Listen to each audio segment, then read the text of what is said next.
নাম Abi Barman, English medium high school. তুমি ধ্যানে কি দেখতে পেলে আজকে? শিব ঠাকুর। শিব ঠাকুরকে নাম বলে বলো। শ্রীমা চক্রবর্তী। ধ্যানে কি দেখতে পেলে? ঠাকুর। কোন ঠাকুরকে? হনুমান। হনুমানজিকে দেখতে পেয়েছো, বাহ খুব দারুণ তো। ওর জন্য একটা জোরদার তালি। এই যে আমার হনুমানজি খুব সুন্দর দেখাচ্ছে, হনুমানজির জন্য একটা গিফট। রেগুলার চালিয়ে যাবে, প্রমিস? Thank you. আমার নাম Shubhankar Das, school school Indranagar English medium উচ্চ বিদ্যালয়। ধ্যানে কি দেখতে পেলে? ধ্যানে আমি দেখেছি আলাদা একটা লাইট কমলা কালারের, কমলা কালারের লাইট। তার সঙ্গে গণেশ ঠাকুর বসে রয়েছেন সিংহাসনে। গণেশ ঠাকুর।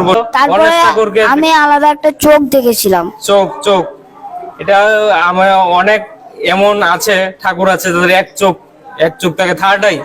হয়তো তোমার নিজের থার্ড আইকেই দেখেছো।